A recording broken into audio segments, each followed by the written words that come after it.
mais do que milhões. Pode ser um rei com poder nas mãos, mas o mal escravo sim.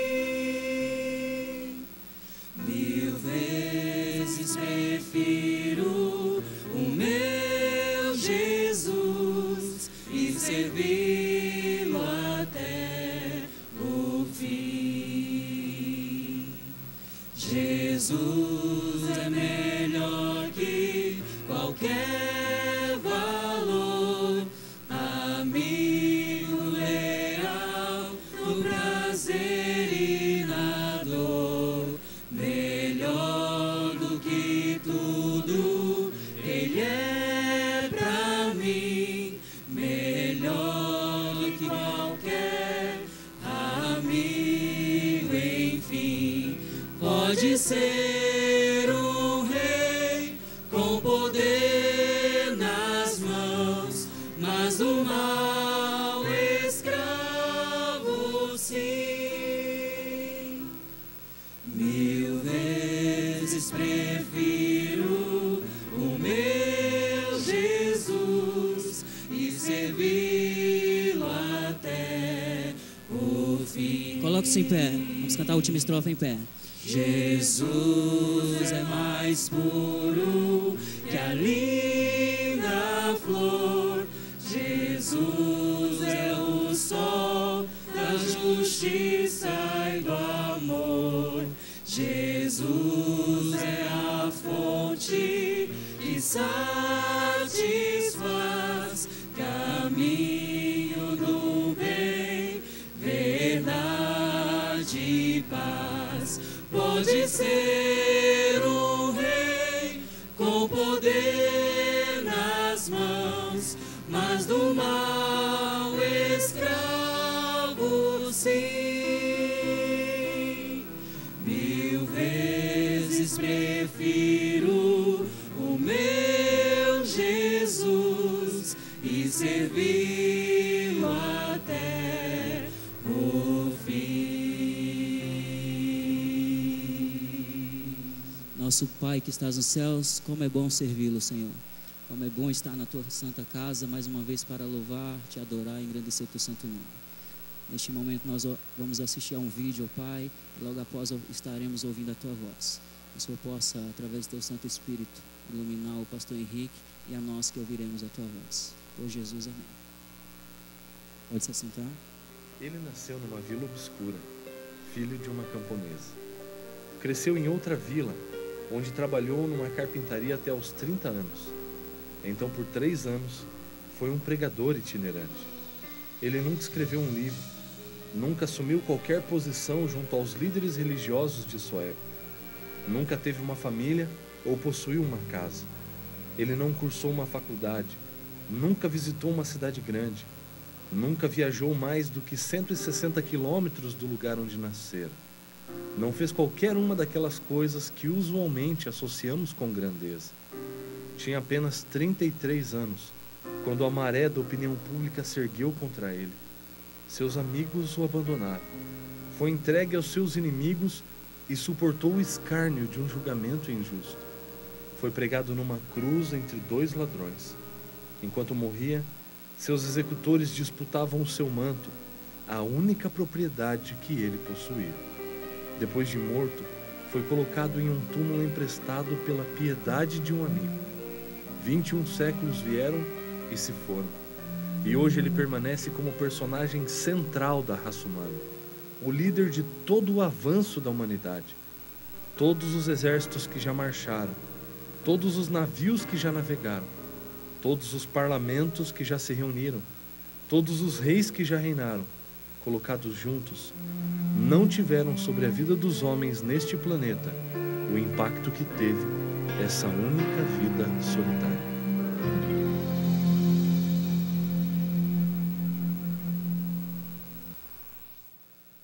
Boa noite, igreja. Boa noite a vocês que nos acompanham pela internet. Que a paz e a graça de nosso Senhor e Salvador Jesus Cristo esteja com cada um de vocês.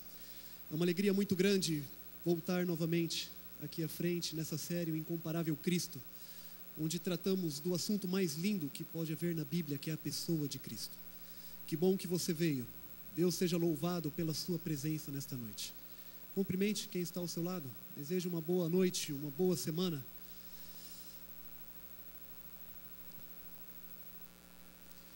Como é bom estarmos unidos em irmãos para adorar, louvar ao nome de Deus e abrir a palavra. Certamente essa noite Deus tem uma mensagem especial para cada um de nós, a partir de quem vos fala. O título: O Incomparável Cristo e o significado de uma lágrima.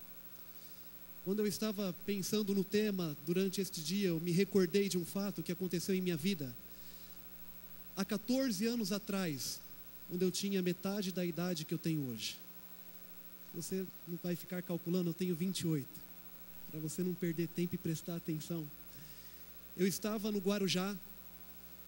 Minha irmã queria ir para a praia com a família do namorado.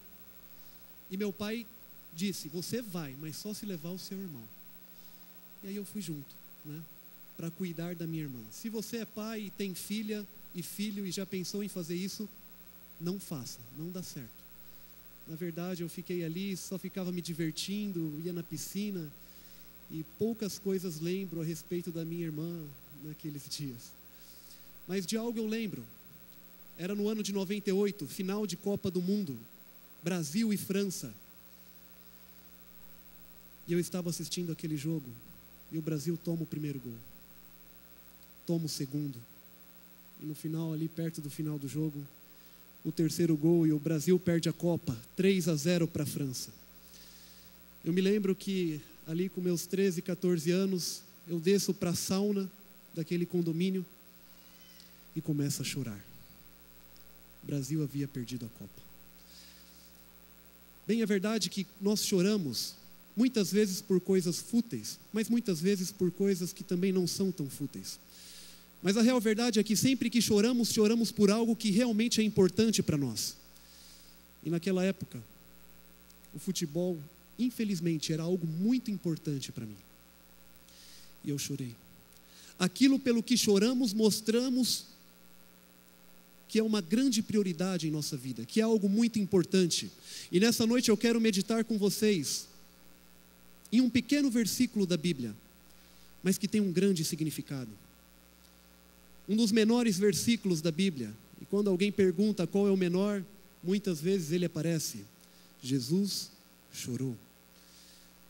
É um pequeno versículo, mas tem uma mensagem muito forte. E para estudarmos ele, nesta noite eu convido você a estudar comigo a história da ressurreição de Lázaro, que encontramos no Evangelho de João. Abra sua Bíblia. Evangelho de João, capítulo 11. Evangelho de João, capítulo 11.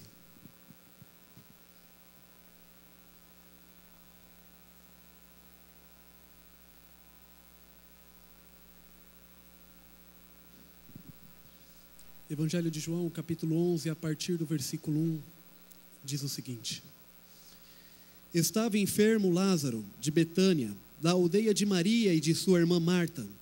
Esta Maria, cujo irmão Lázaro estava enfermo, era a mesma que ungiu com bálsamo o Senhor e lhes enxugou os pés com os seus cabelos. Mandaram, pois, as irmãs de Lázaro dizer a Jesus: Senhor, está enfermo aquele a quem amas. Ao receber a notícia, disse Jesus: Esta enfermidade não é para a morte, e sim para a glória de Deus, a fim de que o Filho de Deus seja por ela glorificado. Ora, amava Jesus a Marta e a sua irmã e a Lázaro. Quando, pois, soube que Lázaro estava doente, ainda se demorou 2 dias no lugar onde estava. Lázaro era um dos fiéis seguidores de Jesus.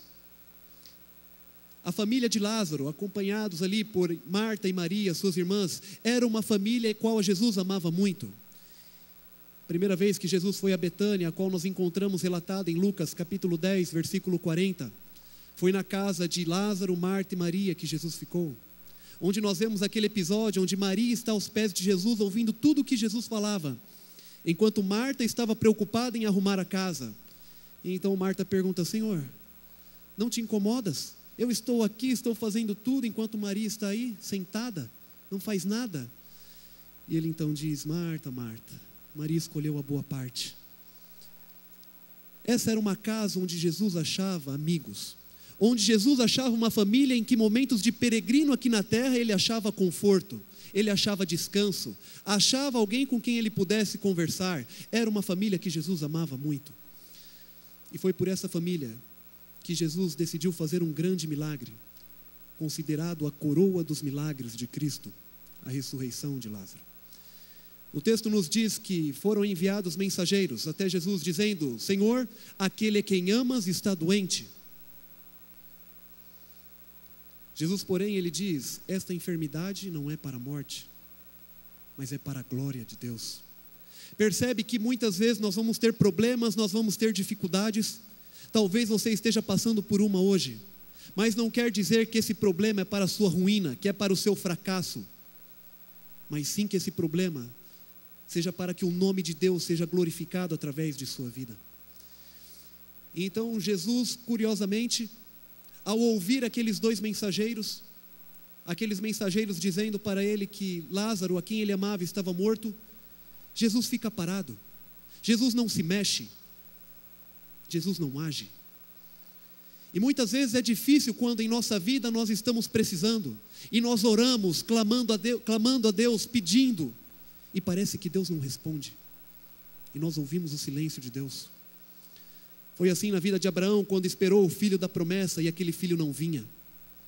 Foi assim na vida de Noé, quando Deus pediu para ele construir um barco, e demorou tantos anos, e entrou na arca, e ainda teve que passar alguns dias e a resposta não vinha. Foi assim na vida de João Batista, quando ficou preso e queria apenas ter uma resposta de Jesus e a resposta não vinha. E muitas vezes vai ser assim na minha vida e na sua. Nós vamos estar com um problema, com algo que nos machuca, e vamos orar, clamar, e nada. Somente o silêncio.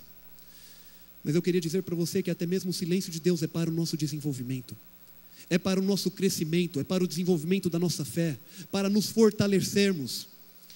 E Jesus faria um grande milagre por aquela família. Jesus daria uma grande lição a Marta e Maria. Eu convido você a ler o restante dos versículos, a partir do 7. Então diz assim: depois disse aos seus discípulos: vamos outra vez para a Judeia. Disseram-lhe os discípulos: mestre, ainda agora os judeus procuravam apedrejar-te e voltas para lá? Respondeu Jesus: não são 12 as horas do dia? Se alguém andar de dia, não tropeça, porque vê a luz desse mundo. Mas se andar de noite, tropeça, porque nele não há luz. Isto dizia e depois acrescentou: nosso amigo Lázaro adormeceu, mas vou despertá-lo. Disseram-lhe, pois, os discípulos: Senhor, se dorme, estará salvo. Jesus, porém, falava com respeito à morte de Lázaro, mas eles supunham que tivesse falado do repouso do sono. Então Jesus lhes disse claramente: Lázaro morreu, e por vossa causa me alegro de que lá não estivesse, para que possais crer, mas vamos ter com ele. Nós vemos aqui agora então Jesus convidando os discípulos para fazer uma viagem para a Judeia e depois para Betânia. E no meio ali dessa conversa, Jesus tenta explicar para aqueles discípulos que a morte é considerada como um sono. E essa é a crença a qual nós temos.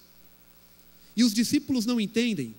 Pensam que Jesus estava falando que Lázaro realmente estava dormindo. Então Jesus tem que ser claro: Lázaro morreu. E então, curiosamente, vem um último versículo, um versículo que muitas vezes nos intriga. E ele diz: e me alegro por vossa causa, de que não estivesse lá, para que possais crer. Jesus fala que Lázaro havia morrido e fala que se alegra ainda porque não estava lá. Certamente, se Jesus estivesse ali, Lázaro não havia morrido. E agora Jesus diz que está contente, porque não estava lá e Lázaro havia morrido. E muitas vezes temos dificuldade de entender textos assim. Mas a verdade é que Jesus queria mostrar algo muito maior. E muitas vezes temos dificuldade de acompanhar o desenvolvimento que Deus quer dar para as nossas vidas.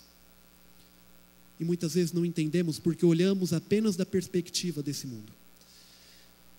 Eu tinha um amigo no ensino médio, o nome dele era Humberto. E Humberto, nós tentávamos pregar para ele, falar de Deus, durante vários dias, durante alguns anos, os quais estudamos com ele no ensino médio. Mas Humberto, ele não acreditava em Deus, ateu. Humberto, ele era uma pessoa boa, uma pessoa melhor muitas vezes do que muitos cristãos, uma pessoa decente, uma pessoa íntegra, mas não acreditava em Deus. Certa noite, um sábado à noite, como eu fazia o ensino médio durante a noite, nós não estudávamos na sexta, mas no sábado nós tínhamos que estudar à noite. E a orientadora foi até a sala e perguntou por Humberto. Nós falamos: Humberto não está, ele foi para uma festa. E ela então me convidou, juntamente com outro amigo que era mais próximo de Humberto, chamou para fora da sala e falou: Henrique, o pai de Humberto acabou de ser assassinado em frente à sua casa. Levou vários tiros, nós precisamos falar com Humberto. Nós passamos um número, tentamos ligar para Humberto, mas só caixa de mensagens, não conseguimos falar com ele aquela noite. No dia seguinte, ao voltar para sua casa, Humberto ficou sabendo o que havia acontecido. Ele era forte, mas ele chorou. E ele se comoveu muito com aquela situação. Mas o fato interessante que eu queria destacar é que o pai de Humberto, um pouco antes dele falecer, ele havia começado a frequentar uma igreja. Havia levado alguns livros para casa, alguns CDs de música. E passado alguns dias depois da morte de seu pai, Humberto, ele começou a ler esses materiais. E começou a ouvir algumas músicas da igreja a qual o seu pai estava indo. Deus muitas vezes, ele usa situações até mesmo como a morte. Não que ele crie, mas ele usa muitas vezes situações até mesmo como a morte para trazer alguém para a igreja, para trazer alguém aos pés de Deus. Muitas vezes, como eu disse, temos dificuldade de compreender porque achamos que esse mundo é tudo, quando na verdade o que Deus quer nos dar, a vida eterna, isso sim é o tudo. Existe uma história, diz que um pequeno garoto, ele fez um barquinho, e a brincadeira dele com aquele barquinho era amarrar uma corda naquele barquinho e jogar para dentro de um lago. E ele fazia isso por várias vezes, amarrava e jogava aquele barquinho para dentro do lago e depois puxava. Essa era a brincadeira dele. Só que certo dia ele pegou e jogou aquele barquinho e a corda estourou. E o barquinho ficou no meio do lago. E aquele garoto agora senta à beira do lago e começa a chorar. Passando um senhor então, ele fala: ei, o que foi, rapaz? Ele falou: meu barquinho, fiz com tanto carinho, agora está preso lá no meio do lago. E o Senhor falou: eu vou te ajudar. Então aquele senhor, ele abaixou, pegou algumas pedras e começou a jogar em direção ao barquinho. E aquele menino, ele se desesperou, falou: não faz isso, você vai piorar a situação, você vai afundar o meu barquinho. Ele falou: calma, espera um pouco. E ele jogava as pedras além do barquinho, e as ondas que faziam iam trazendo o barquinho para a margem, até que aquele garoto pegou o seu barquinho. Eu não duvido que muitas vezes Deus faz a mesma coisa conosco. Deus deixa cair algumas pedras em nossa vida, apenas para que nós nos voltemos mais para Ele, apenas para nos trazer mais à margem onde Ele está, apenas para não nos deixar irmos longe o suficiente para não sentirmos mais a influência do Espírito Santo. E infelizmente muitas vezes nós só aprendemos quando caem pedras em nossas vidas. Eu não duvido que Deus deixe cair, para que nós não nos percamos. E não percamos aquilo que há de mais importante, a salvação. Convido você a ler versículo 17. Em minha Bíblia diz assim: chegando Jesus, encontrou Lázaro já sepultado. Havia 4 dias. Ora, Betânia estava a cerca de 15 estádios perto de Jerusalém. Essa era uma distância aproximadamente de 40 quilômetros. Viajantes comuns daquela época faziam essa viagem em um dia, mas Jesus leva 2. Jesus já havia se demorado 2 dias e agora faz uma viagem mais longa, demora mais na viagem, leva mais 2 dias. E quando Jesus chega, já faziam 4 dias que Lázaro havia morrido. Jesus demorou. Mas se nós analisarmos o contexto em que aquele povo vivia e a cultura pagã que existia naquela época, nós entendemos o porquê da demora de Jesus. Naquela época havia uma crença pagã que até o 3º dia, uma pessoa quando morria, o espírito dela poderia voltar para o corpo e ela então ressuscitar. E então Jesus espera 4 dias para que eles tivessem a certeza de que aquilo seria um milagre, de que aquilo seria uma manifestação poderosa do poder de Deus, para que eles não acreditassem em uma mera cultura pagã. Então no versículo 21 nós encontramos Marta dizendo: Senhor, se estiveras aqui não teria morrido meu irmão. E a mesma exclamação que Maria faz no versículo 32, onde lemos: quando Maria chegou ao lugar onde estava Jesus, ao vê-lo, lançou-lhe aos pés, dizendo: Senhor, se estiveras aqui, meu irmão não teria morrido. E agora Marta e Maria, numa mistura de sentimento, de decepção, com esperança de conforto, elas dizem: Senhor, se o Senhor tivesse agido de tal maneira, isso não teria acontecido. E parece que elas querem ensinar para Jesus como Jesus deveria ter agido. Será que muitas vezes essa não é a nossa realidade? Senhor, se o Senhor tivesse permitido que aquele projeto desse certo, Senhor, se o Senhor tivesse permitido que aquele relacionamento fosse para frente, Senhor, se o Senhor tivesse permitido que eu tivesse conseguido feito isso, e parece que queremos ensinar Deus a ser Deus em nossa vida. Parece que queremos ensinar a Deus o que é melhor para cada um de nós, e esquecemos que Deus é o conhecedor de tudo, do início ao fim. E muitas vezes queremos ocupar o lugar do próprio Deus em nossa vida. Mas então Jesus diz no versículo 25: eu sou a ressurreição e a vida. Quem crê em mim, ainda que morra, viverá. Jesus diz: eu sou a vida. Se você crer, você pode viver. E eu queria dizer para você nessa noite que existem vários tipos de morte. Pode ser que alguém aqui nessa noite esteja morrendo espiritualmente, e esteja falando: eu não consigo mais ler a Bíblia, eu não consigo mais orar, eu não consigo mais me concentrar na igreja. Eu quero falar para você nessa noite que Jesus tem a vida para a morte espiritual. Pode ser que alguém aqui essa noite esteja sentindo que a sua família está morrendo. O relacionamento familiar é uma eterna briga. Pais entre filhos. O filho já não vê mais perspectivas. Os pais brigam. A família está rachando, a família está morrendo. Eu queria dizer que Jesus tem a vida para a morte familiar. Talvez alguém esteja triste porque está morrendo profissionalmente. Os negócios não dão certo, não alavancam, você não vai para frente. Jesus tem a vida para a morte profissional. Talvez alguém esteja triste pela morte física de alguém. Jesus diz: eu tenho a vida. Talvez alguém esteja triste, possa estar morrendo para si mesmo. Parece que na minha vida nada dá certo, eu não vou para frente, vejo todo mundo indo, mas eu não consigo. Todo mundo vence, todo mundo é feliz, mas eu não sou. E esteja morrendo para si mesmo. Jesus diz: eu sou a vida para a morte pessoal.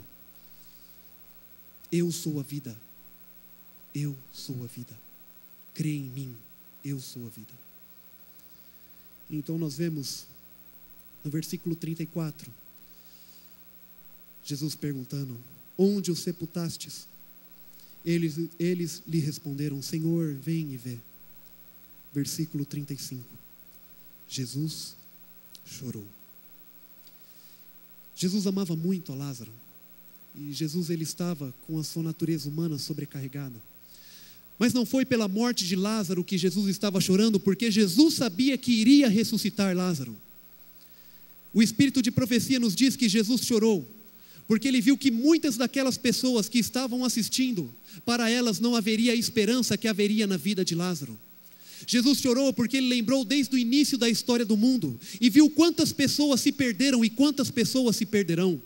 Jesus chorou porque viu a ruína que o pecado estaria causando na vida de muitas famílias. Jesus chorou porque ele viu que nos últimos dias, muitos entre o seu próprio povo estariam vivendo o comodismo, estariam brincando de religião, estariam vivendo um cristianismo de fachada, mais preocupados com o próprio eu, com seus próprios negócios, com seus próprios talentos, com a sua própria vida, e esqueceriam aquilo que é mais importante, que é Jesus Cristo, e para eles não haverá a mesma esperança que haveria na vida de Lázaro. Esse era o motivo das lágrimas de Jesus, porque para muitos não haveria esperança, e não haverá a esperança que seria mostrada na vida de Lázaro. Esse foi um texto que quando eu estudei me marcou muito, e não tem como fugir de uma reflexão nesse momento. E eu não consigo fugir de uma pergunta, e você não pode fugir dela também.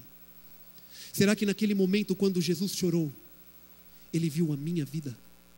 Será que naquele momento, quando Jesus chorou, ele viu a sua vida? Será que Jesus chorou por sua causa? Sabe, existem momentos que nós precisamos colocar uma estaca em nossa vida e pensarmos o que estamos fazendo até aqui. O que fizemos até aqui? Será que estamos crescendo espiritualmente? Será que estamos nos aproximando mais do céu ou estamos vivendo como se fôssemos ficar eternamente nesse mundo? Jesus chorou porque para muitos não haveria esperança e infelizmente não haverá para muitos. Esse era o verdadeiro motivo das lágrimas de Jesus. Então nós vemos, a partir do versículo 39, acompanhe sua Bíblia. Versículo 39 em diante diz assim: Então ordenou Jesus: tirai a pedra. Disse-lhe Marta, irmã do morto: Senhor, já cheira mal, porque já é de 4 dias. Respondeu-lhe Jesus: Não te disse eu que se creres verás a glória de Deus? Tiraram então a pedra, e Jesus, levantando os olhos para o céu, disse: Pai, graças te dou porque me ouviste. Aliás, eu sabia que sempre me ouves, mas assim falei por causa da multidão presente, para que creiam que tu me enviastes. E tendo dito isso, chamou em alta voz: Lázaro, vem para fora. Saiu aquele que estivera morto, tendo os pés e as mãos ligados com ataduras e o rosto envolto num lenço. Então lhes ordenou Jesus: desatai-o e o deixai-o ir. Aqui nós encontramos um dos maiores milagres que Jesus fez, considerado a coroa dos milagres. Mas eu queria fazer 2 reflexões importantes em cima desse milagre. E a primeira, eu uso uma frase que certa vez ouvi do pastor Mota, a qual diz assim: milagre, para quem crê, não é necessário.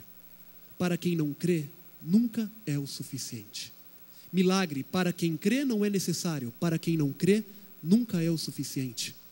Muitas daquelas pessoas que viram o milagre que Jesus fez na vida de Lázaro, não aceitaram Jesus como seu Salvador e não entregaram a sua vida. E pode ser que, muitas vezes, se Jesus realizasse o milagre que nós queremos em nossa vida, isso não faria uma mudança espiritual, uma entrega genuína de nossa vida a Ele. Agora, a segunda lição que eu quero tirar desse milagre, e de tantos outros que Jesus fez, é que Jesus realiza milagres. Deus tem todo o poder, mas Ele nunca realizou um milagre por alguém que não quisesse. E sempre quando Ele realiza um milagre, Ele perde também a parte humana, uma ação humana. Jesus fez um grande milagre, a ressurreição de Lázaro, mas antes Ele disse: tirai a pedra. E a pergunta que eu quero fazer para você essa noite: qual é a pedra que você precisa tirar da sua vida para ver um milagre de Deus?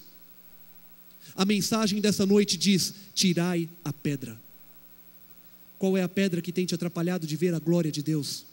Qual é a pedra que tem te atrapalhado de ver a atuação poderosa de Deus na sua vida? Tirai a pedra.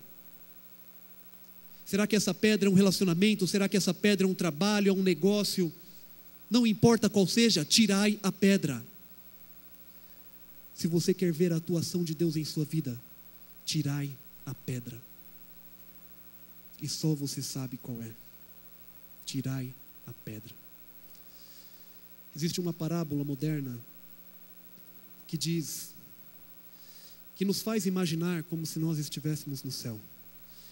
Imagine que você é levado pelo seu anjo ao céu. Chegando ao céu, você fica maravilhado com um lugar tão lindo, um lugar o qual você nunca conseguiu imaginar. E você começa a fazer o passeio com seu anjo, então, e de repente você vê uma mesa que você perde de vista. E de repente você vê um anjo se aproximando naquela mesa, onde tinha um nome à frente de cada lugar.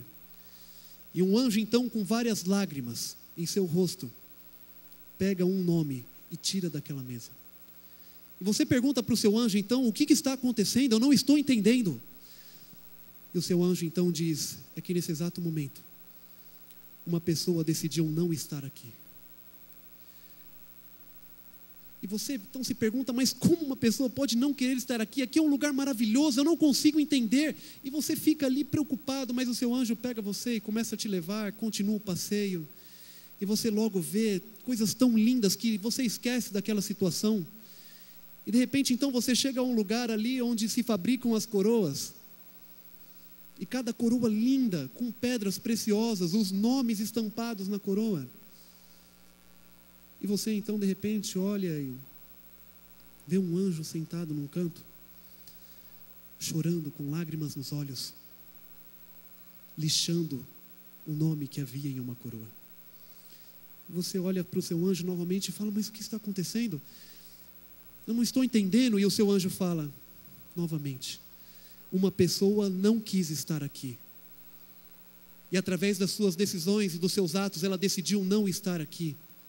E você fica inconformado: como uma pessoa não quer estar aqui? Aqui é um lugar maravilhoso.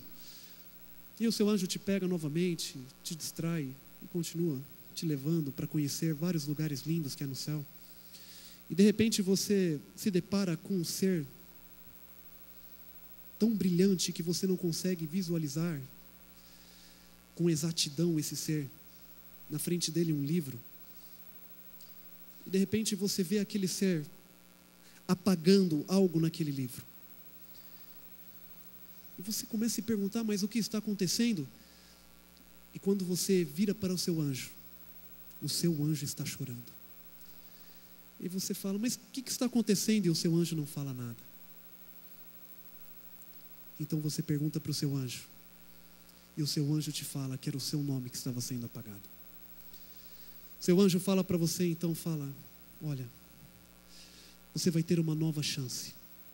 Volta lá para a terra e faz diferente. E faz o que você sempre precisava ter feito. Eu pergunto para você: se você tivesse passado por uma experiência dessa, quais eram as pedras que você iria tirar de sua vida? O que você iria eliminar de sua vida?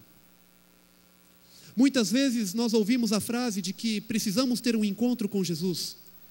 Mas a verdade é de que muito antes de procurarmos Jesus, Ele já nos encontrou. Deus já nos encontrou e Ele está perto de nós.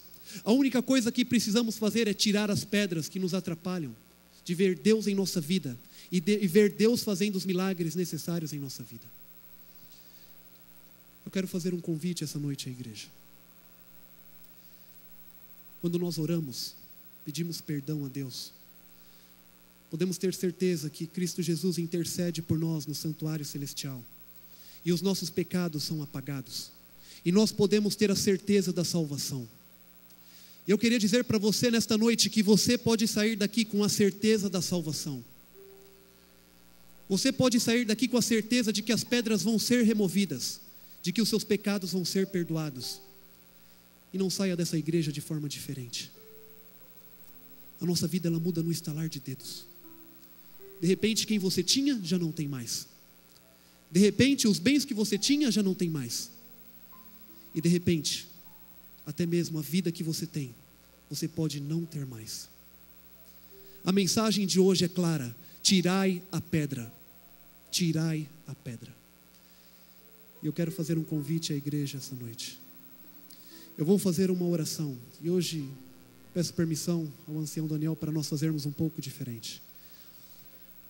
Eu vou fazer uma oração entregando a nossa vida nas mãos de Deus.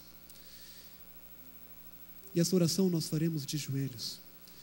E ao final da oração, cada um irá fazer uma oração individual, confessando os seus pecados a Deus, pedindo a Deus que remova as pedras que existem na sua vida, para que possamos sair daqui com a certeza da salvação em nossa vida, a salvação que Deus tem a nos oferecer. Se essa é a sua vontade, convido a igreja a se ajoelhar. Eu irei fazer a primeira oração. Ao terminar, a música continuará ao piano. E cada um poderá fazer a sua oração individual. E ao terminar a sua oração, pode se levantar e sair da igreja. Oremos. Senhor, nosso Deus e nosso Pai, te agradecemos porque hoje ouvimos a Tua voz falando conosco. Te agradecemos porque o Senhor é um Deus de amor, um Deus de paz, e é um Deus misericordioso para cada um de nós. Senhor, nesse momento pedimos que o Senhor transforme a nossa vida, que o Senhor derrame o Espírito Santo, Pai, sobre cada adorador aqui presente, que possamos limpar o nosso coração, que possamos limpar a nossa mente e tirarmos, Pai, as pedras que têm nos atrapalhado de ter um encontro genuíno contigo. Senhor, pedimos que nada nesse mundo nos atrapalhe de alcançar a salvação em Cristo Jesus. Se preciso, Pai, nos machuque, tire de nós aquilo que gostamos, mas não deixe, Pai, por nada perdermos a vida eterna que o Senhor quer nos oferecer. Senhor, nesse momento entregamos a nossa vida por completo em Tuas mãos. Entregamos, Pai, porque aceitamos o sacrifício que Cristo fez por nós. E temos a certeza de que esse mundo não pode nos oferecer nada, mas Cristo Jesus, o incomparável Cristo, pode nos oferecer tudo. Pode nos oferecer a vida eterna. É por isso, Senhor, que nesse momento, cada um vai orar individualmente, confessando os seus pecados e pedindo, Pai, que o Senhor remova tudo aquilo que tem nos atrapalhado de nos encontrarmos genuinamente contigo.